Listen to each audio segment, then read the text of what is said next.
Ad koché vereshet oni yeter se'ed veyeter az. Lorsque Yaakov Avinu voit qu'il va quitter ce monde, donc il demande à ses enfants de se réunir autour de lui pour qu'il leur fasse kaviachol une bracha. Maintenant, la bracha de Yaakov Avinu, on voit bien ici, c'est pas bracha Mishéberach, c'est pas ça. Et la Kamana, c'est, il veut leur dire ce qu'ils pensent d'eux, ce qu'ils pensent de chacun. Alors chez certains, c'était très positif, chez d'autres, c'était négatif. Mais Yaakov, il n'est pas là pour leur dire des paroles réconfortantes ou quoi. Il est là pour leur donner le message de ce qu'ils pensent d'eux et qui est en vérité la avoda qu'il doit prendre sur eux. C'est ça qui est important pour Yaakov. C'est-à-dire, qu'est-ce que je vous donne comme kelim pour continuer votre route et que vous n'avez pas, vous perdre. Et là, il reproche à Reuven, il lui dit comme ça, Ani ben shmoni ve'arba shana. Il dit, je t'ai eu à l'âge de 84 ans. C'est-à-dire, à l'âge de 84 ans, il a eu Reuven. Il dit là-bas, l'oraiti keri. Je n'ai jamais eu de keri de ma vie. 84 ans, tu es la première goutte qui sort de moi. C'est-à-dire, ta conception, c'est ma première goutte qui est sortie de moi. Tu te rends compte un peu combien ça, c'est chantant un truc comme ça? Moi, ton père, il te dit un truc comme ça. Wow, c'est impressionnant. C'est impressionnant. Nous, c'est les chutes du Niagara. On n'est plus à la première goutte. Hein, Yallah, c'est parti, on n'est plus là-bas. Là, il parle de la première goutte. C'est Assoum. Mais alors, il dit, et toi, tu es parti souiller la couche de ton père? De quoi il parle? Parce que, bon, vous connaissez l'histoire. Qu'est-ce qu'il a fait? Il est parti quand Rachel, elle est morte. Et que Rachel, c'était la tante principale. C'était la demeure principale de Yaakov Avinu. Et après, il y avait les trois autres tantes. Il y avait la tante de Rachel. C'était genre la demeure principale. Et après, il y avait les trois autres, c'est-à-dire Léa et les deux autres servantes. Mais genre, Léa, elle était comme les deux autres, Kavirol. Ouais, c'était genre, il y avait d'abord first class et après seconde classe. Ouais, donc elle n'était pas parmi les deuxièmes classes. Maintenant, quand Reuven, il a vu que Rachel, elle est morte, il dit, attends, ma mère va rester comme les shpachot, que ma mère, elle soit Sarah de Rachel, qu'elle soit la concurrente de Rachel, je veux bien, parce que c'est sa sœur. Bon, là, je dis rien, c'est normal. Yaakov voulait Rachel, donc bon, on respecte. Bien que lui, c'est le fils de Léa. Mais il respecte, c'est normal. C'est son père, il respecte ses choix. Mais maintenant que Rachel, elle est morte, et que maintenant, tu vas laisser Léa, Kavichol, être au même stade que les autres, c'est-à-dire que, genre, seconde classe, elle doit casser. Qu'est-ce qu'il a fait? Il a inversé le lit, de façon que Léa soit maintenant first class. Ouais. Qu'est-ce qu'il lui dit, Yaakov? Il lui dit, tu es parti coucher avec Bila. Il n'a pas couché avec elle, mais ça s'appelle que tu as couché avec elle. C'est le Ravaillon. Bon, la Gemara dit, celui qui dit Reuven, il a fauté, il se trompe. Parce que Reuven n'a pas fauté. Donc on vous explique qu'il a fait ça pour le caveau de sa mère. Mais c'est pas. Mais ça veut dire qu'il Yaakov, il lui dit, frère, un marassé comme ça, toucher la couche de ton père, même si tu avais une bonne kavana, mais tu rentres dans l'intimité là. C'est comme si tu as couché avec elle. Bon, quel faux. C'est-à-dire que là, Yaakov, il te montre où sont ses valeurs. Comment il est arrivé à cette madriga, que sa première goutte soit la goutte qu'il a donnée à Reuven. Maintenant, il lui dit à Reuven, à cause que tu as fait ça, tu as tout perdu. Tu as perdu la malchoute, la keuna et la lévia. La malchoute, maintenant, c'est à Yehuda. La bechora, pardon, excuse-moi, la bechora. La bechora, maintenant, c'est Yosef. Et la vie, Lévi Cohen, ça, maintenant, c'est Lévi. Tu as perdu ça. Tu n'as plus rien. Les trois couronnes, tu les as perdues d'un coup. C'est-à-dire qu'un homme Rabotai, Kavichol, il a des choses dans la vie qu'Hachem lui donne.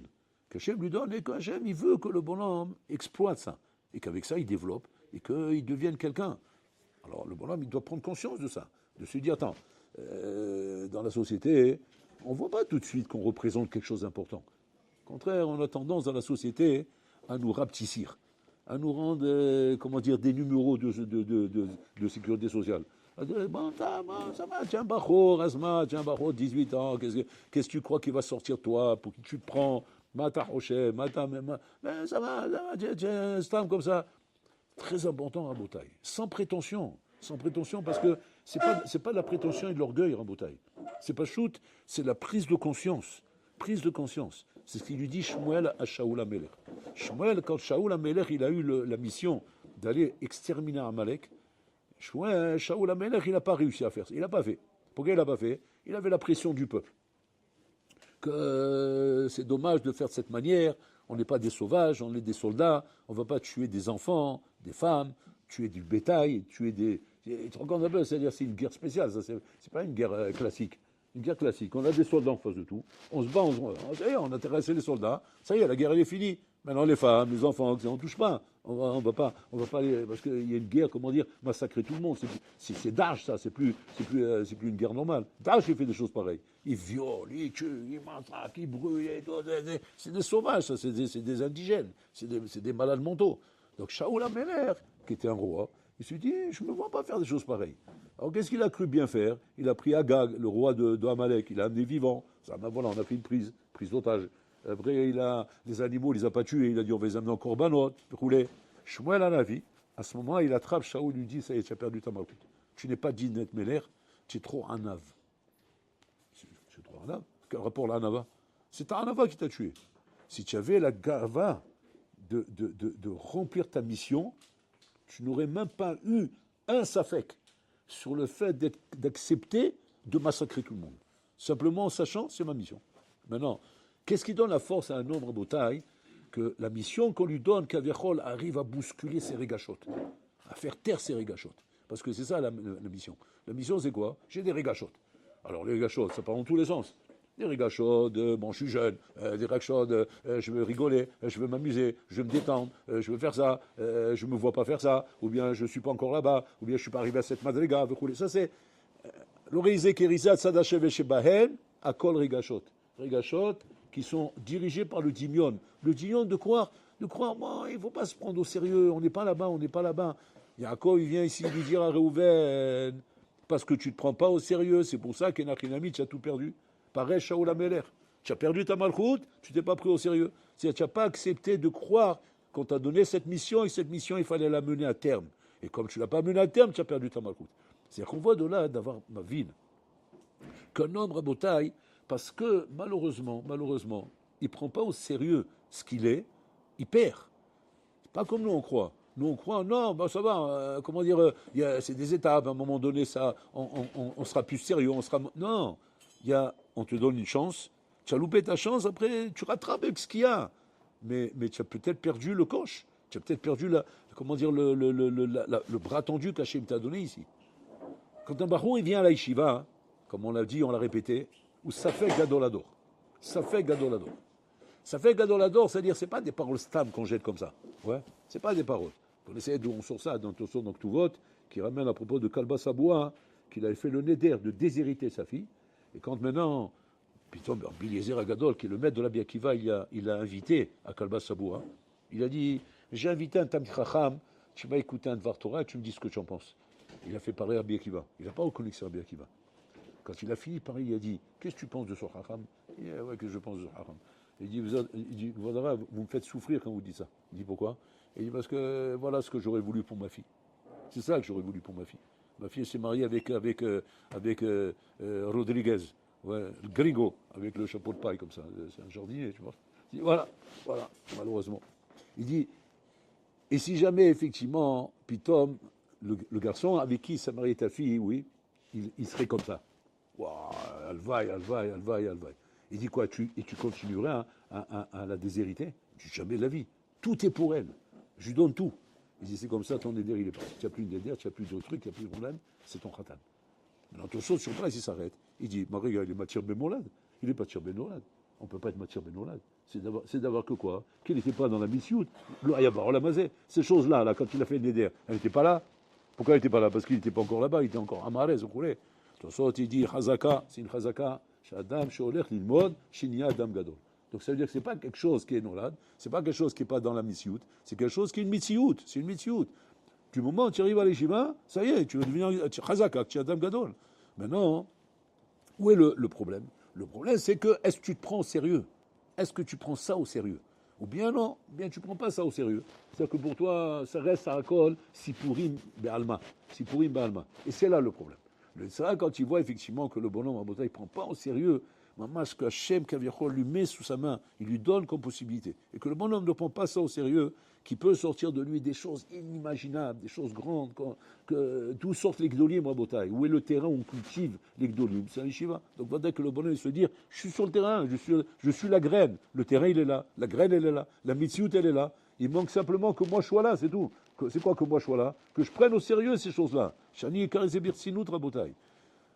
La Gemara ramène, כשאדם כשעונה אמן יש שם רבה בקדיש, בכל כוחו, il y a deux versions là-bas, une version qui dit מוחלים לו אפילו עובד עבודה זרה, on dit מוחל לו même s'il a fait עבודה זרה, alors עבודה זרה c'est une עבירה très חמורה, et une autre version qui dit מבטלים ממנו 70 שנה של גזירות, on lui enlève 70 ans de גזירות. Qu'est-ce qu'il a fait? Il a dit amen יש שם רבה בכל כוחו. C'est quoi Bekol Koro? Pas il hurle comme un cinglé, on ne voit pas ça. Mais Kavana, Bechol Kavana. Mais Kavana chez l'autre. Moi, je m'y colle à Kavana.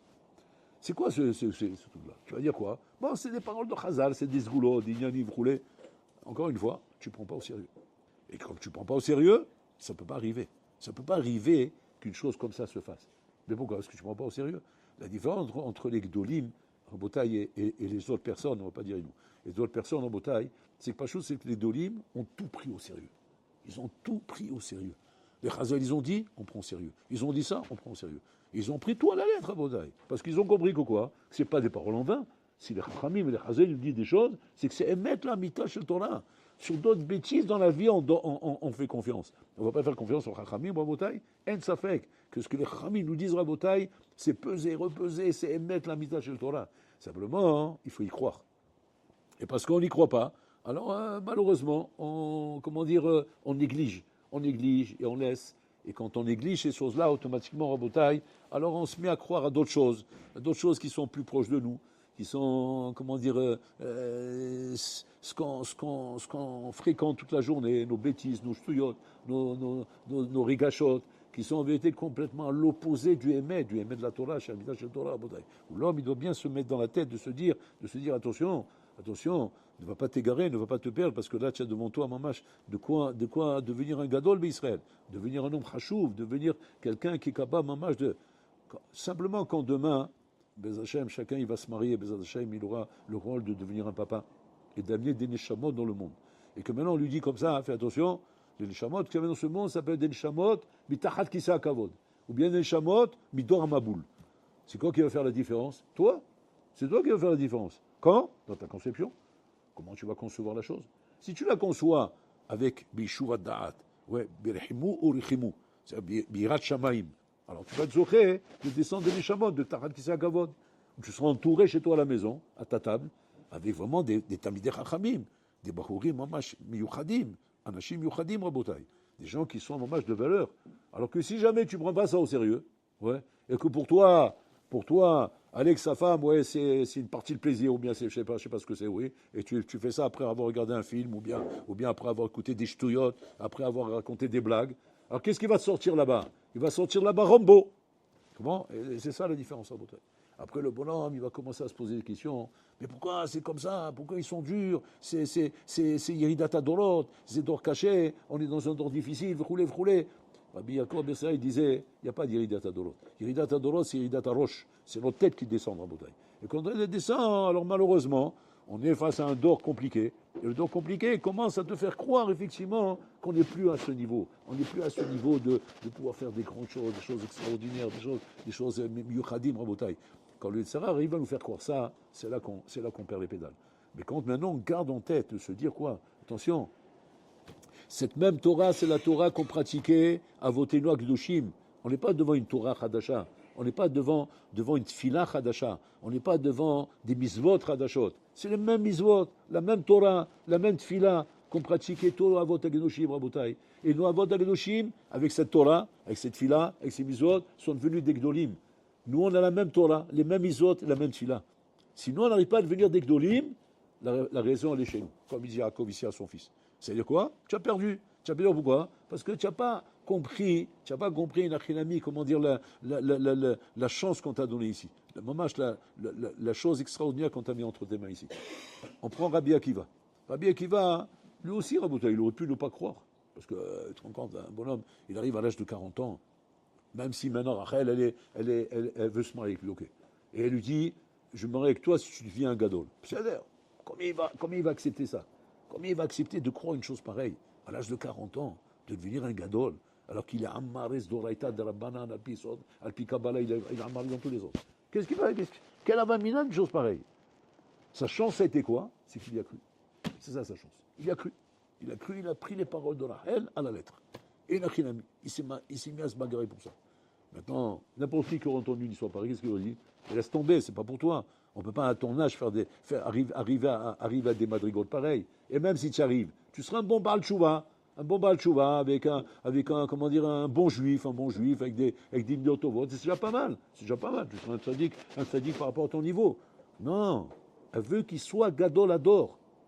Et Rachel, elle fait tout pour qu'il soit Gadol Ador. Elle est prête, Rabota, et se priver de Rabbi Akiva. Elle se marie, il s'en va 12 ans. Il vient au bout de 12 ans, il va pour frapper à la porte, il entend sa femme en train de parler. Il dit, tiens, avec qui elle parle? Alors, il écoute. Il voit qu'elle est en train de parler avec la voisine. La voisine qui est en face du balcon. C'est les ghettos, ils vivaient comme ça, ils se collaient un contre l'autre. Donc la voisine en face, elle est en train de la charrier, en train de lui dire, alors, combien de temps que tu n'as pas vu ton khatan? C'est la charrier. Elle est en train de...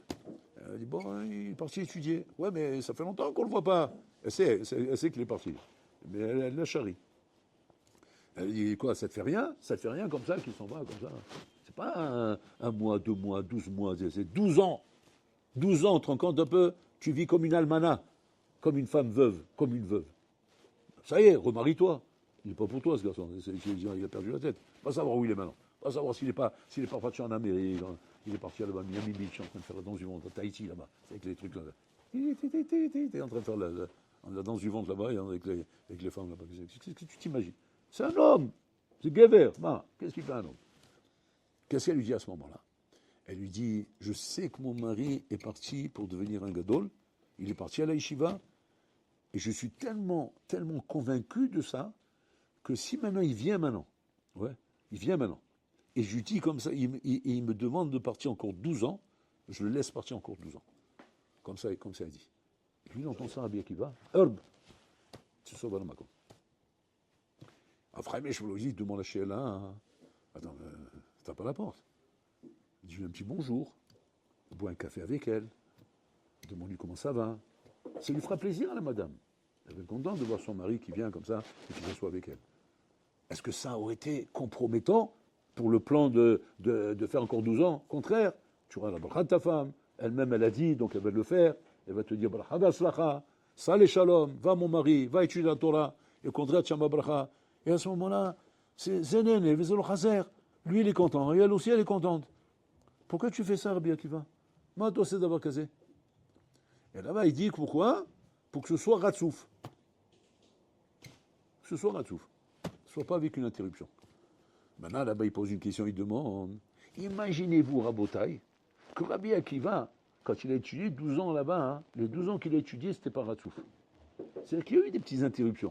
Boualek, le din vecheshbon que tu vas rendre, que tu n'es pas rentré voir ta femme.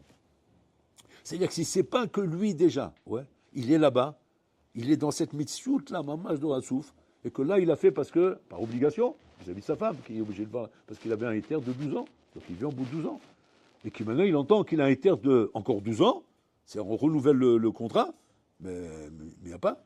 Ratsouf, on continue. Et maintenant il est convaincu que sa femme, elle est d'accord avec ça, parce qu'il sait ce qu'elle veut, sa femme. Il veut qu'il devienne mamage le gadol d'Israël. Regardez un peu à Botaï. Comment un bonhomme qui vient mais d'un autre horizon, d'un bonhomme qui n'a aucun réca, il n'a aucune rien qui pouvait, l'encourager à être là. Mais il a pris au sérieux. Il a pris au sérieux la mitzvot que sa femme lui dit, tu es mamash voué de devenir un gadol. Parce qu'elle a vu chez lui, il a mis cette volonté. La volonté qu'il avait, où elle a vu cette volonté? Dans son travail. Elle a vu dans son travail que c'était un homme de volonté. Il dit, cette volonté, là, tu vas le mettre dans la Torah. Et cette volonté, il l'a mis dans la Torah. Et comme ça, il est devenu un gadol Rabotai. Combien un homme, Rabotai, il a dans ses mains sa réussite ou son échec? Sa réussite, s'il se met à croire, effectivement, qu'il a des kélim, les kélim, c'est pas il a des kélim, c'est Borolam qui donne les kélim. Mais qu'Hachem va lui donner les kélim, et qu'il va réussir. Ou bien le bonhomme qui ne croit pas, Et qu'à cause de ça, il passe à côté, Rabotai, il passe à côté. Et si après 120 ans, tu auras des comptes à rendre, ce sera des comptes à rendre par rapport à ça.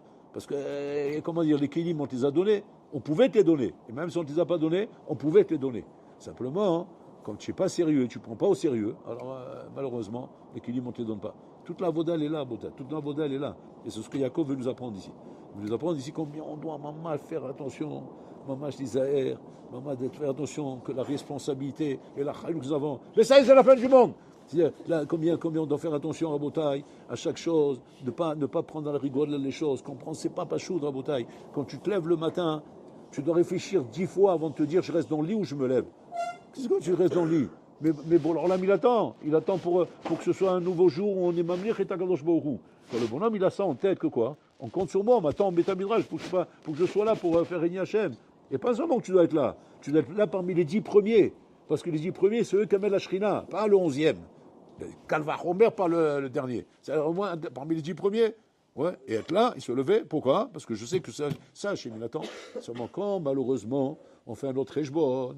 Ouais, il y a maintenant, Shtek Tuvim Amachishim Zeze, Yavo Shlishi Viachria Benehem. Qui c'est Shtek Tuvim Amachishim Zeze?